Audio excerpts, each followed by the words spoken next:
हे कंसराज दिन दिन तेरी छाती बढ़ती जाती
जवाब दिया है भोजराज कंस, क्यों परेशान हो?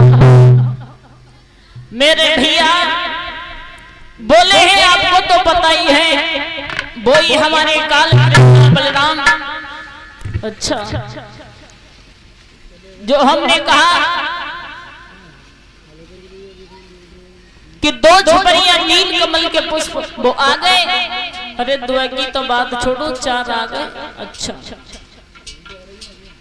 जवाब दिया भोजराज कंस, आप भोले भाले हो, कभी कभी मुझे तुम्हारी बुद्धि पर तरस आता है, और आप तो वैसे ही डर गए, साहित्य में बात नहीं जानते। सुनो,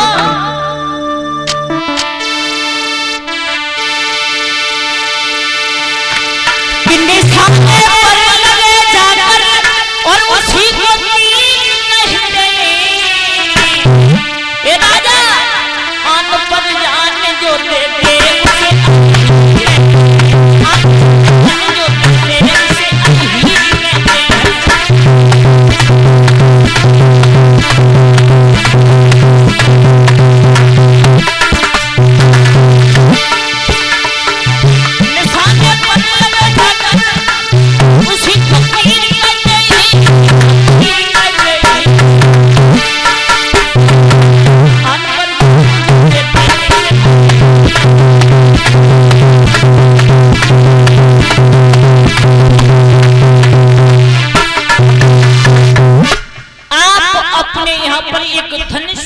करो, और एक कुंवारी लड़की देखो, एक कुंवारे लड़के को देखो, दोनों की शादी रचाओ, और तुम्हारे यहाँ पर जो मंत्री के रूप में हैं क्रूर जी, उन्हें भेज दो पत्र लेकर के।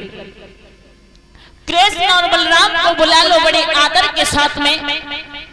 अगर यहाँ आ जाएंगे फिर तो आप मार ही दोगे। जवाब दिया, अगर यहाँ आ गए फिर बचने वाले नहीं, यहाँ तक तो आ जाए।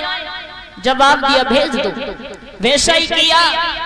आज भोजराज कंस ने जिस समय पत्र को लिखा है बाबा नंद के लिए, आज ये क्रूर जी को बुलाया है, जिसे कहा है क्रूर जी बोलिए महाराज चले जाओ, जाकर के भगवान कन्हैया को बड़े आदर के साथ में लेकर के आओ। तो ये क्रूर बोले हैं कि राजा कंस, मैं एक मंत्री होने के नाते तुम्हें सलाह दे रहा हूं, आप कृष्ण और बलराम को ना बुलाएं तो ज्यादा अच्छा रहेगा, क्योंकि अगर वो यहाँ आ गए तो तुम्हें बचाने वाला कोई पैदा नहीं हुआ। भोजराज कंस दांती को पीस करके बोला, तू मेरा मंत्री है या शत्रु है? जो मैं कह रहा हूँ वो कर। आज ये क्रूर जी मजबूर होकर के रथ पर सवार होकर के चले। माताओं, आंखों से अश्रु की धारा निकल रही है। जवाब दिया, श्याम मैं आ रहा हूँ, आ तो रहा हूँ प्रभु, तू मुझे क्षमा करना, क्योंकि मेरे इसमें कोई गलती नहीं है। अगर मैं नहीं आता तो ये कंस मुझे मार देता, इसलिए मुझे आना पड़ रहा है। और बोले हैं ये क्रूर जी कि अगर मुझे श्याम मिल जाएगा तो मैं छाती से लगा लूंगा और छाती से लगा करके एक ही बात कहूंगा, प्रभु मुझे क्षमा करना क्योंकि मुझे मजबूर होकर के आना है। और एक ही बात कही, कन्हैया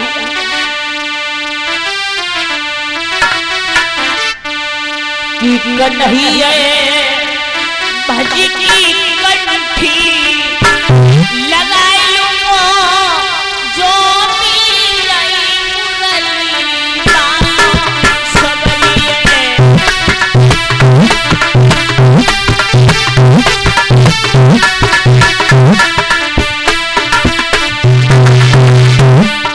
गा सकते हो सब लोग ताली बजा करके बोलिए, पीछे ताली बजाओ, बोले ये क्रूर जी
समय पहुंचे हैं, शाम का समय है परीक्षित महाराज।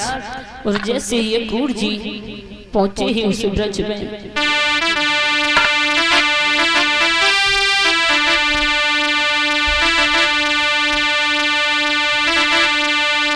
आज भगवान कन्हैया और बलराम दोनों भाई गाय खा रहे हैं। ध्यान रखना, जैसे ये क्रूर जी शाम के समय और पहुंचे हैं, विद्रावन पहुंचे जाई और जब शाम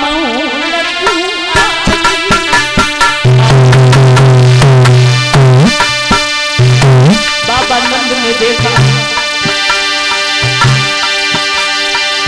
बाबा नंद ने बढ़िया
बाबा नंद ने छाती से लगाई लियो जवाब दिया, 7 वर्ष के बाद में अक्रूर जी आप मुझसे मिलने के लिए आए। आज बाबा ने भोजन कराए हैं, भोजन कराने के बाद में जल पिलाया। बाबा बातें करने लगे, पूछने लगे, तब तक देखा तो भगवान कन्हैया बलराम जी दोनों भाई आ गए। जैसे चाचा को देखो कन्हैया ने दोनों हाथ जोड़े, चरण छुए, जवाब दिया, चाचा जी सब कुशल तो हैं, मेरी मैया देवी कैसी है? चाचा फूट फूट करके रोने लगे। कन्हैया को छाती से लगा लिए और जवाब दियो, श्याम अपनी मैया के बारे में मत पूछ, क्योंकि वो माँ और तेरे पिता वसुदेव हर वक्त तेरा नाम लेते रहते हैं। जवाब दिया है कन्हैया ने, चाचा मैं पूछना चाहता हूँ कि मेरी मैया क्या मेरी याद नहीं करती है? जवाब दियो, बेटा पागल है तो। आज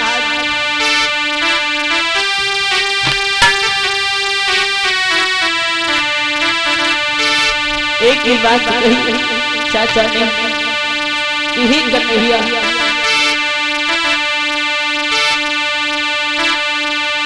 क्यों पागल हो गया है? तेरी माँ हर समय हर वक्त तुझे बुलाती रहती है। आज भगवान कन्हैया बोले हैं मेरी मैया मेरी याद करती है, लेकिन चाचा जी मैं आपसे पूछना चाहता हूँ कि मेरे मामा से और आपसे कैसे बन जाती है? क्योंकि आप ऐसे स्वभाव को हो और मेरे मामा जी पता नहीं कैसे स्वभाव के हैं। तो जवाब दिया श्याम ने, चाचा जी कि किस तरह कंस मामा और जन काशी प्रेम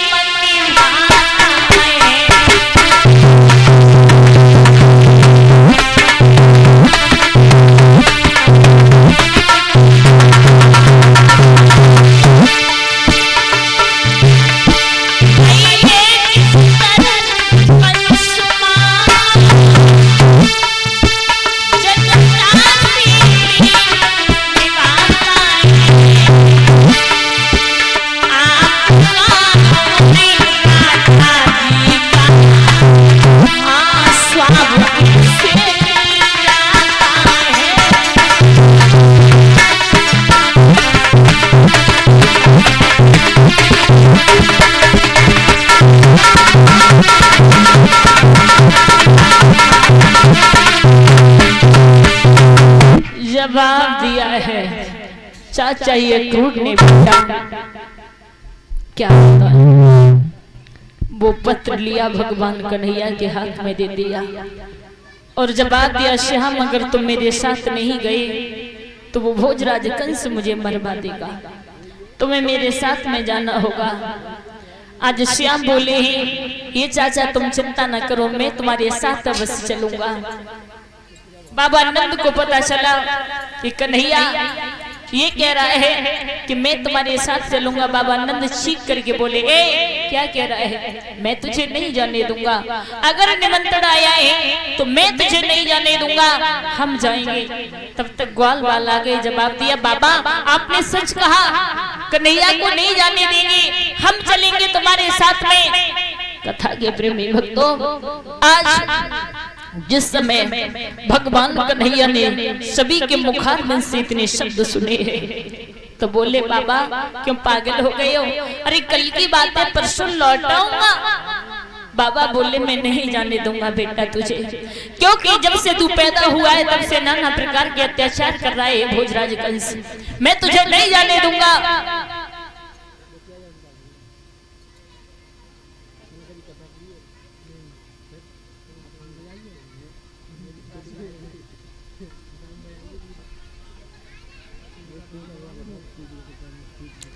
मेरे भैया आज बाबा नंद रोने लगे।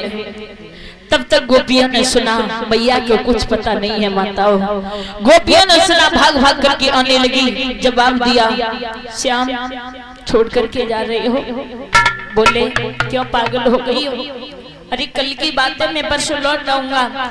जब गोपियों के रोने की आवाज सुनी है मैया यशोदा ने, तो मैया यशोदा भाग करके आई। जवाब दिया, ये गोपियां क्यों रो रही हो? जवाब दिया मैया मैया अपना कन्हैया अरे कन्हैया कहाँ जा रहा है? मैया छोड़ करके मथुरा के लिए जा रहा है। जैसे यशोदा ने इतने शब्द सुने पछाड़ खा करके आंगन में गिर पड़ी। लाला तू मुझे छोड़ करके जा रहा है, माँ तू रोना। आज कन्हैया छाती से लगाई ली और जवाब दियो लाला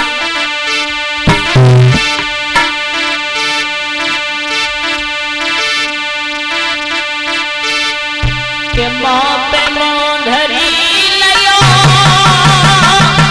और यशोदा बिलकी पड़ी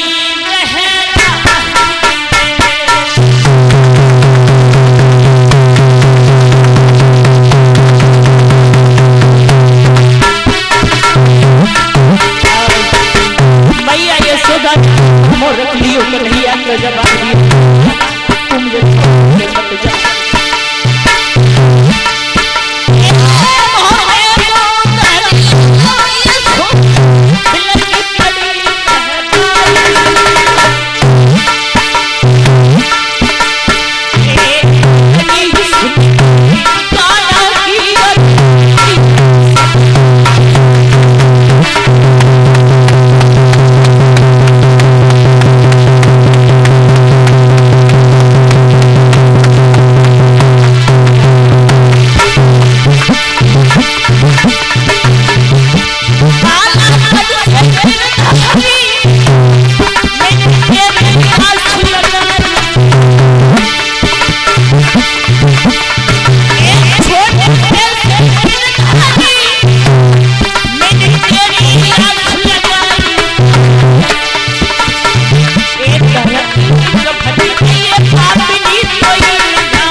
लौटाऊंगा कन्हैया ने मैया से झूठ बोल दिया। बोली लाला तुम मुझसे झूठ बोल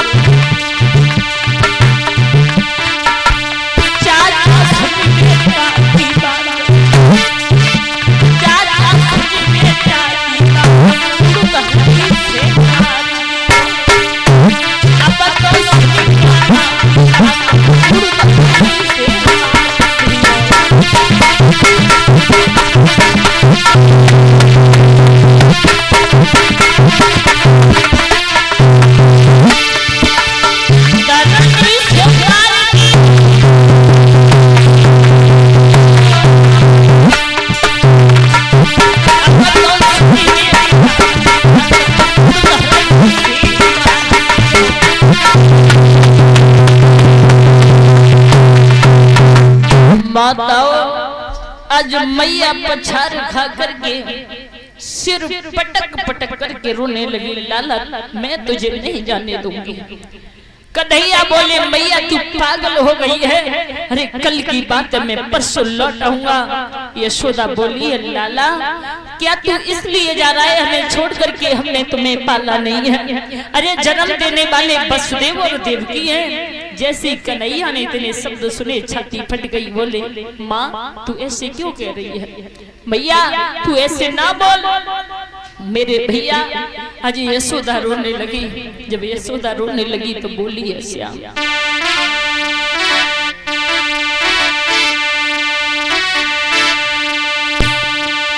चले मथुरा को भगवान देख के जसुदा भई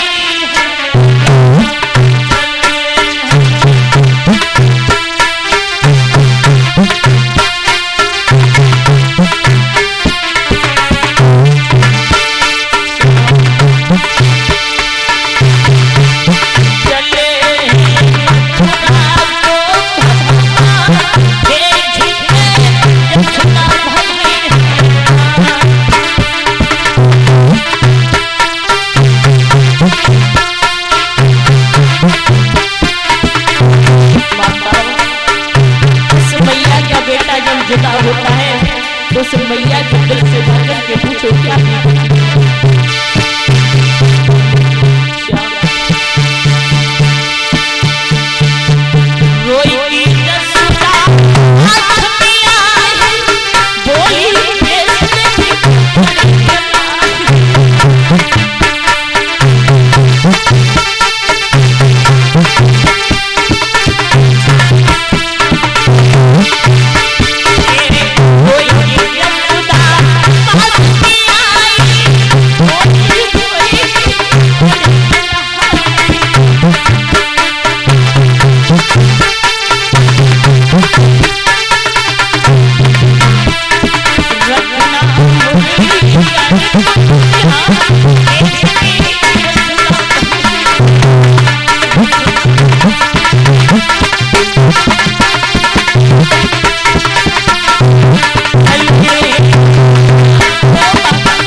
माताओं, जब मैया फूट फूट करके रोने लगी आंगन में, थोड़ी देर में जब पता चला वृषभानु की दुलारी राधा को कि श्याम मुझे छोड़ करके जा रहे हैं, भाग करके पहुंची, एक कटे हुए वृक्ष की तरह पैरों पर गिर पड़ी। श्याम तुम छोड़ करके जा रहे हो? हाँ राधे मैं जा तो रहा हूं, लेकिन तू चिंता न कर, मैं परसों लौट आऊंगा। कन्हैया आपने तो ये भी नहीं बताया कि मैं तुम्हें छोड़ करके जा रहा हूँ। श्याम क्या तुम्हें पता नहीं कि तुम्हारी राधा तुम्हारे बगैर रह सकती है? जब बाप दिया राधा क्या बताओ? अरे कल की बात है, परसों लौट आऊंगा। बोले तुम मुझसे झूठ ना बोलो। कन्हैया कोई बात नहीं है, हमसे झूठ ना बोलो, लेकिन श्याम अपनी माँ की तरफ तो देखो। अरे हमारा ख्याल ना रखो, अपनी मैया का तो ख्याल रखो, अपनी मैया की तरफ तो देखो। आज राधा रोकर के बोली है श्याम तुम छोड़ करके जा रहे हो, जाओ ना कन्हैया।